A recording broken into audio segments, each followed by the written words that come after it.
Résumé du livre Faites vous-même votre malheur de Paul Watzlawick. Dans Faites vous-même votre malheur, Paul Watzlawick explore avec ironie et perspicacité la manière dont les individus créent leurs propres problèmes et entretiennent leur malheur.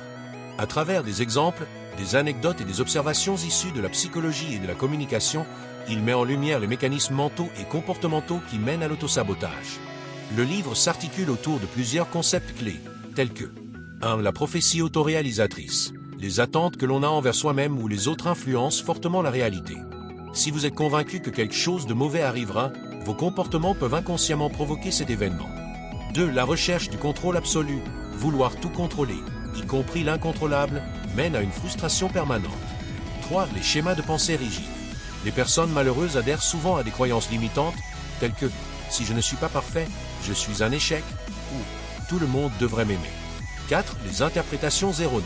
L'individu malheureux est un maître dans l'art de mal interpréter les actions ou paroles des autres pour les adapter à sa vision négative du monde. 5. L'incapacité à vivre dans le présent. Être constamment tourné vers le passé, regret ou l'avenir, anxiété, empêche d'apprécier le moment présent. En adoptant un ton sarcastique, Watzlawick montre que le malheur est souvent une construction personnelle, alimentée par nos pensées, comportements et croyances rigides. Exercice pratique de l'art de réussir. Voici quelques idées d'exercices pratiques inspirés du livre que nous pouvons proposer à notre audience. 1. Identifiez vos prophéties autoréalisatrices. Exercice. Prenez une feuille et divisez-la en 2 colonnes. Dans la colonne de gauche, notez vos croyances négatives. Je vais échouer, les gens ne m'apprécient pas. Dans la colonne de droite, écrivez comment ces croyances influencent vos comportements, par exemple, évitez de prendre des risques, ne pas aller vers les autres. Action. Identifiez une situation où vous pourriez agir différemment et défier votre prophétie. 2. Lâchez prise sur le contrôle. Exercice. Pendant une semaine, choisissez une situation que vous avez tendance à vouloir contrôler, par exemple, l'attitude des autres. Notez vos émotions et comportements. Essayez de vous répéter « je ne peux pas tout contrôler » et c'est OK. Voici une anecdote inspirante que nous pouvons partager avec notre audience sur l'art de réussir pour illustrer les bienfaits du lâcher-prise. Le jour où j'ai lâché prise et que tout s'est arrangé. Pendant longtemps, je voulais tout contrôler dans ma vie. Mes projets, mes relations, même la façon dont les gens autour de moi réagissaient. Je pensais que si je ne m'en chargeais pas personnellement, tout allait s'écrouler. Un jour, j'ai eu une grande présentation professionnelle à préparer. Je voulais que tout soit parfait. Je passais des heures à revoir chaque détail, à m'inquiéter de ce que les autres allaient penser, à essayer d'anticiper toutes les questions possibles. Résultat, j'étais épuisé et encore plus stressé. Puis, un ami m'a donné un conseil simple: fais de ton mieux et fais confiance au processus. J'ai décidé de lâcher prise. Je me suis dit, je vais donner le meilleur de moi-même, mais je vais accepter que certaines choses ne soient pas sous mon contrôle.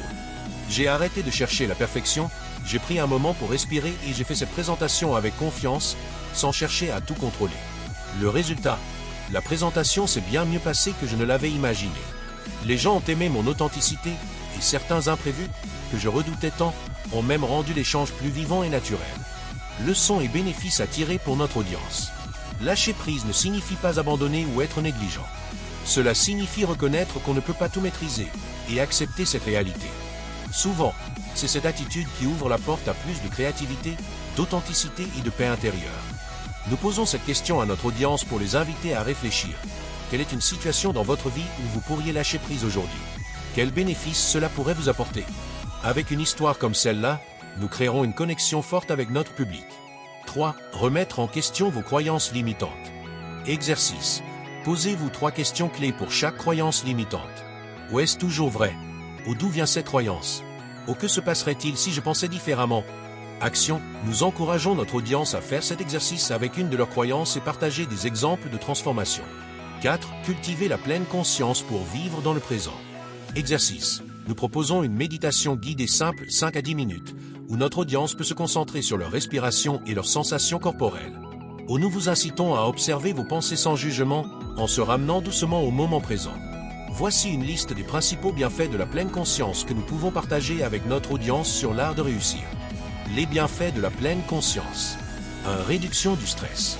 La pleine conscience aide à calmer l'esprit en ramenant l'attention sur l'instant présent, ce qui réduit les pensées anxiogènes liées au passé ou au futur.